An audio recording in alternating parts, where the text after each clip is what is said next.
Más de 100 alcaldes de todo el Perú se reunieron conmigo, nos abrazamos y me dieron unas palabras realmente de afecto que agradezco a los alcaldes provinciales y distritales que están esperando una reunión con el presidente que debe realizarse seguramente, si no se realizó hoy en la noche, seguramente el día de mañana.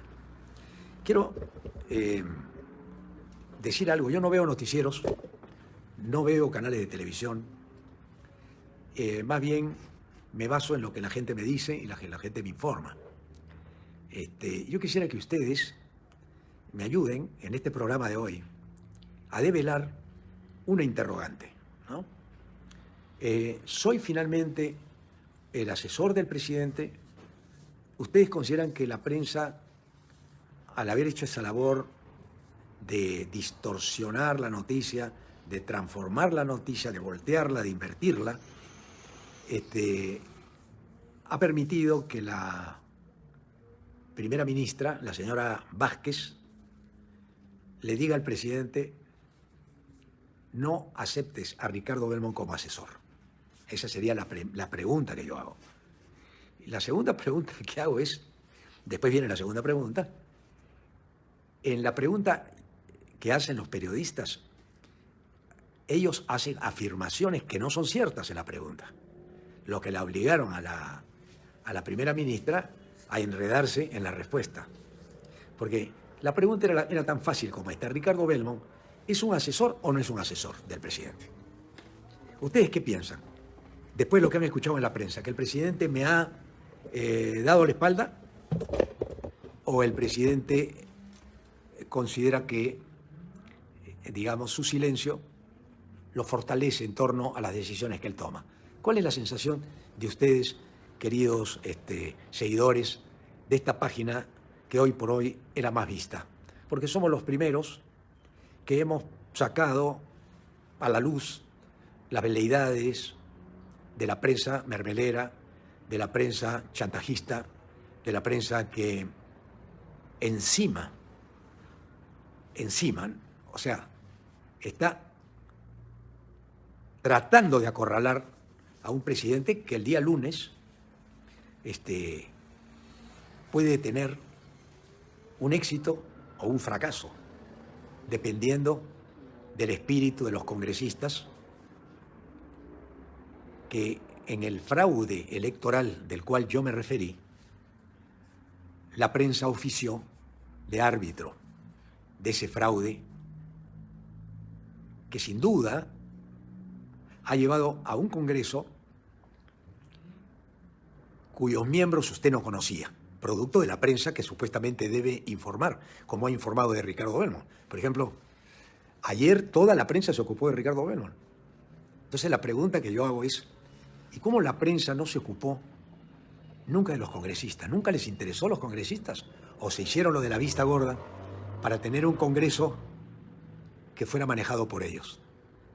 Ustedes saquen sus conclusiones, yo hago las preguntas. Estoy practicando la mayéutica porque esta prensa basura, esta prensa comprometida con todos los gobiernos para recibir dinero, para seguir desinformando, ha querido desde ayer y antes de ayer de que ni siquiera me acerque a Palacio de Gobierno, ni de portero. O sea, si me hubieran llamado y hubieran dicho, acá falta un portero en Palacio, un portero, aquí se ha ido el portero y podríamos contratar a Belmont, que no tiene trabajo. En portería, la prensa hubiera dicho: la noticia del día es: ese portero es peligroso. Ese portero, no vaya a ser que cuando pase el presidente se queda conversando con el portero y por ahí el portero le da una idea y la idea es aplaudida por todo el país. Entonces tenemos que tener cuidado con el portero. Muy bien. Entonces el presidente me nombró su asesor personal el día, ¿qué día fue? Lunes, el día lunes. ¿Y ustedes creen, a ver, que la primera ministra le puede enmendar la plana al presidente y decirle: presidente, mire usted, Belmont es viejo, a Belmont le puede dar un infarto aquí si le damos tanto trabajo, ¿no? A Belmont ya lo vemos acabado, no, no es muy coherente como asesor suyo. ¿Y ustedes creen que Castillo le haría caso a un asesor incoherente? Entonces, si no le hace caso a un asesor incoherente, ¿por qué se podrían preocupar del asesor? Esa es la primera pregunta que te tienes que formular. Si el asesor es incoherente y dice cosas que no son de ninguna manera racionales, el presidente escucha al asesor y se ríe del asesor y dice, no, el asesor está acá, ¿no? Quiere un sueldo el asesor, vamos a pagarle un sueldo, hagan una resolución ya. Él ha dicho que quiere 1.500 soles, ya, pónganlo. Entonces, la primera ministra ha dicho, no, ni por 1.500 soles. El asesor dice, no vale 1.500 soles. Habrá sido alcalde de Lima 2 veces, congresista, es comunicador, ha sido dueño de un canal de televisión, es un empresario, pero 1.500 me parece mucho. No firme usted, presidente. ¿Ustedes creen que el presidente necesita un asesor como Ricardo Belmont en planilla que le paguen 2.000 soles o 5.000 o 10.000 soles y que eso sea materia de debate en un consejo de ministros? ¿Ustedes creen que el presidente es capaz de escuchar un debate sobre un asesor que él propone como asesor personalísimo? ¿Afectaría tanto al gobierno que un asesor personalísimo nombrado por el presidente sin consultarle a la primera ministra, la ministra le enmiende la plana al presidente y le diga, presidente, quiero hablar con usted? Belmont, por las razones que le he explicado, está viejo, le puede dar un infarto, es anti-COVID, está contra las políticas de la ideología de género, está contra los gays, no lo podemos poner. ¿Ustedes creen que el presidente le haría caso a esa primera ministra? Respóndanse ustedes. Entonces, la pregunta que viene ahora es, me han informado que en todos los medios de comunicación el titular es, el presidente no nombró asesor a Ricardo Belmont. ¿Eso es cierto o no es cierto? Vayan contestándome, por favor, porque quiero llegar a la lógica de la mediocridad absoluta en el periodismo peruano y en la caviarada que quiere capturar al presidente, secuestrarlo y finalmente liquidarlo. Cuando yo dije que el presidente estaba preso, o que se iba preso, y que el presidente podía ir preso, o que podía fugarse del país y ser muy rico, la caviarada agarró esas palabras mías, las puso en un milkshake, le dio vuelta y sacaron su propia lógica. Le dijeron al presidente que Ricardo Belmont era un tipo que lo había agredido, lo había insultado, lo había bajoneado, que era todo lo que ellos le querían vender al presidente de la República. En un país que no tiene trabajo, en un país que está en crisis, en un país que reclama la descentralización como debate nacional, ¿ustedes creen que el presidente, que tiene 1.000 cosas por hacer, se va a encargar de analizar una resolución a portas de un lunes negro que se viene en 3 días y que yo vaya el día de hoy invitado por el presidente, con el cual he estado más de 2 horas cambiando ideas? ¿Ustedes creen que el presidente se reunió conmigo para perder su tiempo o para escuchar algún consejo que un viejo con cierta experiencia podía darle para que el presidente, a su buen entender, tomara la decisión? ¿O que iba Ricardo Belmont hoy a ver al presidente desesperado para irse con su resolución de nombramiento, con un escritorio a 20 metros del presidente, para entornillarme en Palacio de Gobierno y trabajar mis 8 horas con tarjeta de entrada y tarjeta de salida? ¿Creyeron ustedes, caviares, que han perdido su tiempo en esta campaña, que el presidente iba a escuchar a semejantes estúpidos, perdónenme, preocupados de un señor de mi edad que lo que pretende es un sillón en Palacio, donde se respira el aire más contaminado del mundo, donde cada vez que entro a Palacio me imagino a Fujimori sentado allí, porque yo estuve, ahora que me senté en Palacio, en la misma silla que me sentí cuando conversaba con Fujimori, con Toledo, ¿no? No voy a hablar de Alan García porque está fallecido. Con, ¿qué otro presidente me senté? Con Ollanta. Y ver un espectáculo personal y preocuparme de que me firme la resolución, al contrario, les voy a dar una mala noticia a los caviares. Fui a pedirle que por favor no firme la resolución, porque la resolución ya estaba hecha y tenía que amoldarme a ser un asesor de oficina que está sentado mirando al techo, esperando que el presidente lo llame para decirle: presidente, acá estoy cumpliendo mis 8 horas de asesor para que me paguen mi plata a fin de mes. ¿Ustedes me ven en ese lugar? ¿O me ven en la radio, haciendo redes sociales, convocando a mis espartanos para las elecciones municipales? A propósito, hoy día me reuní con más de 180 alcaldes de todo el Perú y me dieron su respaldo, no solamente en Lima, sino en todo el territorio nacional, para cualquier acción política que yo pudiera emprender a estas alturas del partido. Entonces, como ven ustedes, lo más importante de esto, que yo no pensé que iba a ocurrir, que un Twitter del presidente en que dice: he nombrado a Ricardo Belmont mi asesor, preocupara a Álvarez Rodríguez hasta la compra de pañales, porque Álvarez Rodríguez se fue a comprar pañales después que escuché esta noticia. En RPP me dicen que ha habido desmayos, en los canales ha habido casi renuncias, y también en el seno de la caviarada que acompaña al presidente han saltado hasta el techo. ¿Cómo puedes traer a Belmont? Belmont está acabado políticamente, no aporta nada.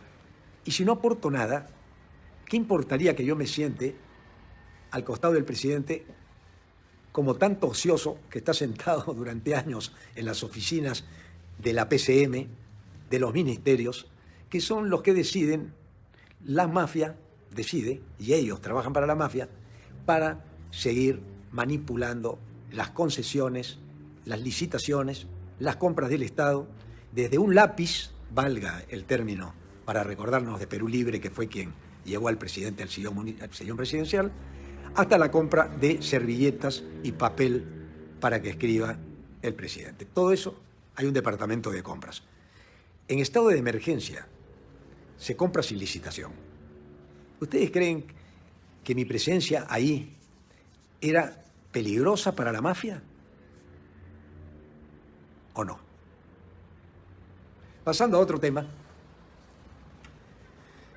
los editoriales de los últimos días han batido todos los récords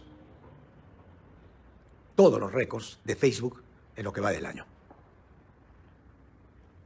Más vistas en Facebook que Latina, más vistas en Facebook que Panamericana, en los programas políticos, que Cuarto Poder, que Exitosa, que los editoriales del diario El Comercio, de todos los periódicos.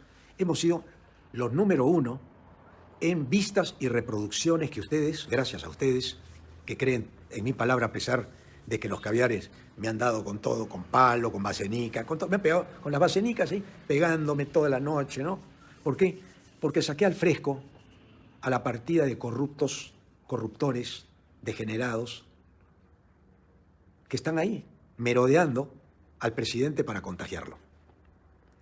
¿Qué cosa hace un asesor? Un asesor espera su resolución, pero un consejero es el consejo de un amigo, porque le voy a explicar una cosa, miren qué interesante este detalle. Han hecho ediciones perversas para decirle al público, a coro, que yo había dicho que la elección del presidente era fraudulenta. Lo que no han dicho, y lo voy a decir ahora, es que las elecciones fueron fraudulentas. Desde el primer día, para elegir un Congreso de los 6 jinetes del Apocalipsis. Eso se olvidaron de editar, ¿eh? Yo lo que dije era que las elecciones fueron fraudulentas en la primera vuelta. En la segunda vuelta ocurrió un fenómeno como ocurre en el fútbol. Que en el fútbol, digamos, te puedes comprar al árbitro, te puedes comprar a los comentaristas, te puedes comprar a los jugadores, te puedes comprar al arquero para que se le pase la pelota. Pero por ahí y ocurrió así, Perú Libre con Castillo, que no figuraban en las encuestas, que aparentemente no jugaba en el campeonato que ellos habían organizado, termina siendo el goleador con un gol en el último minuto del último sobretiempo del partido. Y el tiro le salió por la culata con el presidente. Pero el fraude no fue con el presidente, el fraude fue con el Congreso. Eso es lo que yo le dije a Alfonso Baella, y me extraña que Alfonso Baella haya hecho una edición que seguramente se ha equivocado, porque yo no creo en la mala leche de Alfonso Baella. Pero Alfonso Baella hizo una edición y no dijo que yo había hablado del fraude del 2020, porque los fraudes se embarazan. Los fraudes se embarazan. El fraude no es el día de la elección. El fraude se embaraza, como el aborto, que se produce a los 2 meses de concebida la criatura. Ahí es donde el aborto funciona. Cuando pasan 3 meses, 4, ya la criatura se aferró del útero de la madre y no lo saca nadie a la criatura y la criatura sobrevive. ¿Qué han querido estos caviares de poca monta, de baja estofa y de muy poca inteligencia? Han querido cambiar la edición de lo que yo dije para llevarle al presidente una versión que el presidente se ha reído también. Entonces, hoy día que fui a Palacio, lo digo yo porque tengo que contárselos a ustedes, me dijo: Ricardo, tu resolución ya está lista para firmarla. Le digo: presidente, con todos los problemas que usted tiene ahora, yo no vengo para que usted me firme la resolución. Vengo para que usted me escuche y entregarle el plan de trabajo que le ofrecí. Le entregué el plan de trabajo. Entre ellos le voy a dar 2 puntos del plan de trabajo, nada más. Uno es la descentralización, que tiene que hacerse ya como promesa presidencial, y la otra es la política deportiva que tiene que ver con la salud. Pero es un expediente de varias hojas, que le he trabajado desde hace un mes y que se las entregué el día de hoy. Ese expediente sería el que habría que discutir en el Congreso, cuando el presidente decida él exponerlo al país. Porque el consejero o el asesor es como el médico.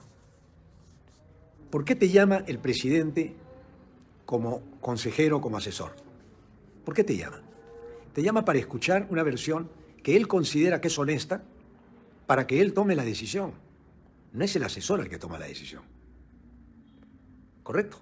Entonces, supongamos que ustedes, mermeleros de la prensa, le quieren hacer firmar al presidente mañana, sin que sepan, entre los papeles que le presentan, un contratito de televisión y un contratito para el periódico de Marras, el Titanic famoso, donde le dan publicidad de todos los ministerios. Y el presidente, enyucado por la primera ministra, digo, no la señora de Vázquez, yo no digo la señora Vázquez, digo enyucado por la primera ministra, que podría ser cualquiera, no la señora que está acá, le entrega a un medio de comunicación 10 millones de soles.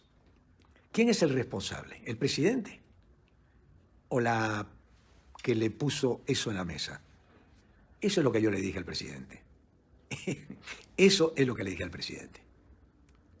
Cuando fueron con el tema, también muy interesante, de que Ricardo estafó a los accionistas, campaña que inició Paru Sipser con su Canal 2, con Vladimiro Montesinos. Les cuento, Vladimiro Montesinos, ¿de qué vive un canal? Les hago otra pregunta. Yo estoy haciendo preguntas y ustedes se quedan en la noche pensándola. ¿De qué vive un canal? Un canal vive de la publicidad, tanto del sector privado como del sector público. Del sector privado, cuando yo iba a vender publicidad, y mis vendedores pueden dar fe, el sector privado decía: si yo pongo publicidad en Canal 11 y la ve el gobierno, me manda a la SUNAT. Dile a Ricardo que disculpe, pero yo no puedo anunciar en su canal. Por lo tanto, por órdenes del gobierno y persecución a quienes me ponían la publicidad, no llegó la publicidad a Canal 11. ¿Cuál era el otro método que podía sobrevivir Canal 11? El método que hicieron los demás canales. Ir donde Montesinos y decirle: acá me entrego de pies y manos, boca abajo, y Montesinos me daba mi platita y salía con mi maletita. Son las dos formas con que vivías en la época de Montesinos. Pero ya se sofisticó un poco en la época de Toledo, y Toledo firmó y legalizó el financiamiento de los canales de televisión que defienden el libre mercado para todo el Perú, menos para ellos. O sea, libre mercado para la comida, libre mercado para los restaurantes, libre mercado para la industria peruana, libre mercado para los colegios, libre mercado para él, pero para nosotros, gobierno, nosotros queremos plata de ustedes. Y así funcionó hasta ahora la mafia que se ha hecho dueña del Estado. El único problema que tengo yo es que la mafia informativa está muy unida. Y ahora yo estoy uniendo, gracias a la iniciativa de los youtubers, a los mejores youtubers del Perú para que se unan a través de una asociación con sus canales que tienen, muy buenos, y a los canales de cable, a los canales de provincias, para que le llevemos una propuesta muy sólida al gobierno, la va a recibir el presidente también, y vamos a demostrarle que es mucho más efectivo. 4.500 emisoras, televisoras y periódicos de provincias para la descentralización que él quiere, que pagarle al monopolio que la leen en Lima y cuya influencia en provincias es muy relativa, porque en provincias, y está demostrado en estas elecciones, los provincianos juegan de locales en su terruño. Y los 220 distritos que existen, provincias, perdón, que existen en el Perú, necesitan crear conciencia de acuerdo a la idiosincrasia de ese lugar. Y es ilógico que piensen que allá, en las serranías, o en la selva, o en los Andes, se esté escuchando una radio de Lima. Ellos están escuchando su radio local. Están creando conciencia y están quebrados, porque toda la plata se concentra en Lima. Si el presidente fuera un ingenuo total, podrían engañarlo. Pero el presidente viene del magisterio. No será un profesor universitario, pero viene del magisterio y ha sido un líder sindical, luchador, que es difícil que se le pasen todas las pelotas debajo de las piernas. Es difícil. Entonces los caviares lo han subestimado al presidente. Y han dicho, este presidente, lo hemos escuchado a Belmont, que le dijo que el presidente se iba preso, que el presidente no tenía experiencia, que el presidente venía de una escuelita fiscal de chota. Entonces vamos a poner esto como que Belmont lo ofendió al presidente, pero nosotros capitalizamos eso y con ese argumento le dimos al presidente, presidente, usted no puede seguir con este hombre. Nosotros estamos para ayudarlo, pensando que el presidente es un pelotas total, y no es. Hoy día, señoras y señores, la prensa tiene que comenzar a pensar seriamente qué hace el lunes con el presidente. ¿Qué hacen los partidos políticos? O destrozan el país, que es el plan de Porky, que decía hay que matar a Cerrón, hay que matar a Castillo, decía Porky que hay que matarlos. Después la barajó que hay que manejarlos políticamente, hay que matarlos. Le vamos a creer a Philip Butler la campaña de que el comunismo, cuando se pasea en un carro último modelo, vive en un departamento en Miraflores, que Beto Ortiz, me acuerdo que le preguntó de dónde había sacado la plata y lo puso en compromiso. Yo no creo que estos señores le tengan miedo al comunismo. Lo que ellos tienen miedo es que los canales no les paguen lo que les paga para defender los intereses de quienes los han hecho ricos en tan poco tiempo. Porque ¿cómo te haces rico tú en la publicidad? Te haces rico defendiendo los intereses de quienes tienen la riqueza, porque tú no te haces rico defendiendo la bodega al frente de tu casa, porque la bodega está por perecer. Tú te haces rico defendiendo a la cadena Tambo, por decirte. Te haces rico defendiendo al banco, te haces rico defendiendo a la constructora, te haces rico defendiendo a quien vende sueños de opio, pero no te haces rico defendiendo al pobre, porque el pobre no tiene plata para pagarte publicidad. Entonces todo esto la gente lo tiene que saber. La lucha contra los caviares yo no la produje nunca. Ellos decidieron hacerse dueños del país junto con la corrupción. Y yo termino esta intervención que tiene 8.000 personas que me están viendo, y yo les agradezco la cantidad de gente que me ve, con una pregunta que hoy día, almorzando con un ingeniero que vino a visitarme, muy entusiasmado para colaborar con el gobierno, empresarios que quieren colaborar con el gobierno porque sabían que yo estaba asesorando al presidente, o la palabra no me gusta asesorándolo, me gusta más dándole un consejo hasta de un conejo. Salió en la conversación una pregunta que les hice y lo dejé con los pantalones abajo. Se quedaron con los pantalones abajo hasta ahora. Le dije, mire, le voy a hacer una pregunta fácil y simple. ¿Ustedes conocen la historia del Perú? Bueno, sí, no, más o menos, ya, eso pasó piola. Y le dije la siguiente pregunta, ¿ustedes se acuerdan de la época de Velasco? Como son contemporáneos míos, se acordaba de la época de Velasco. Y yo le dije, vamos a recordar los periodistas comunistas de la época de Velasco. Entonces uno dijo, yo me acuerdo que había un señor Roncaliolo, sí, Rafael Roncaliolo, Guido Lombardi, sí, tiene razón, iban 2, César Hildebrand, 3, Hugo Neira, 4, Raúl Vargas, 5, César Hildebrand, ya lo dije, 6. Y comencé a dar nombres. Chema Salcedo, 7. Augusto Zimmermann, fallecido ya, 9, 8. Y así salieron los nombres y todos esos ahora son caviares. Los que están todos son caviares. Y me dijeron, sí, tienes razón, Ricardo.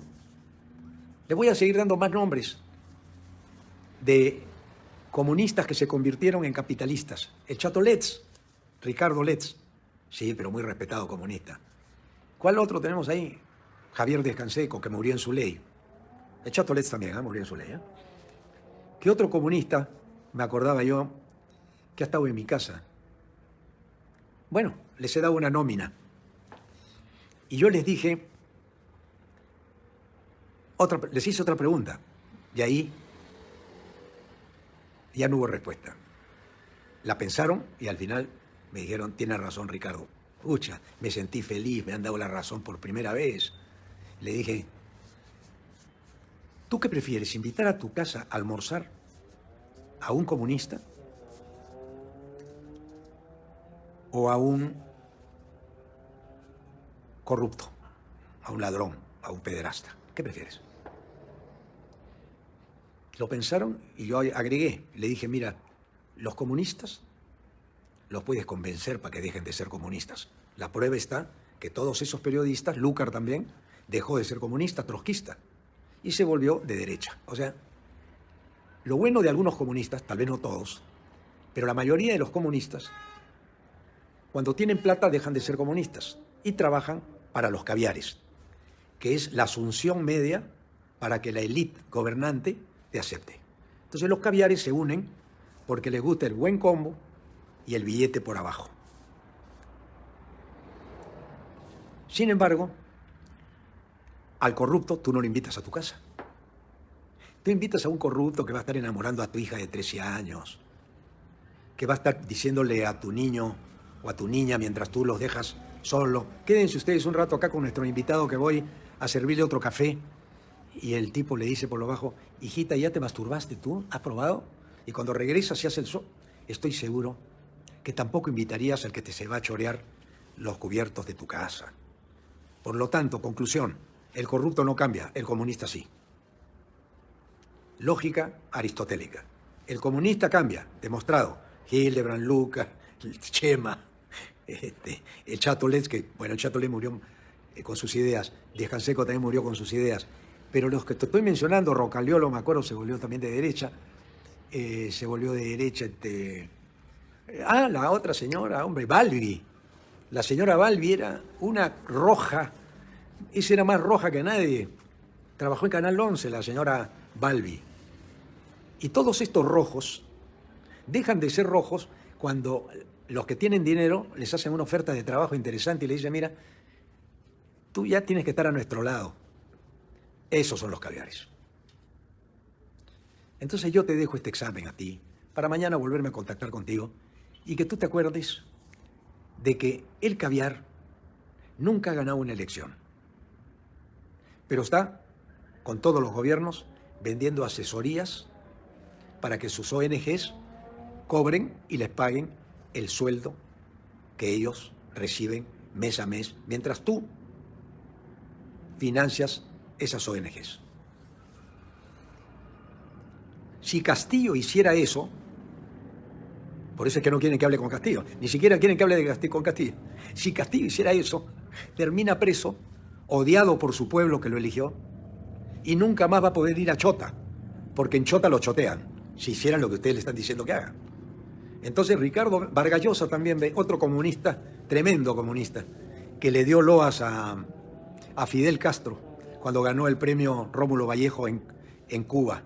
Dijo que la revolución cubana era el ejemplo de América Latina y que esperaba que todos los países de Latinoamérica imitaran a Cuba cuando recibió el premio Rómulo Vallejo. Seguimos con los comunistas, por favor, ayúdenme, porque ustedes son mucho más inteligentes que yo, conocen a quiénes son los que se cambian.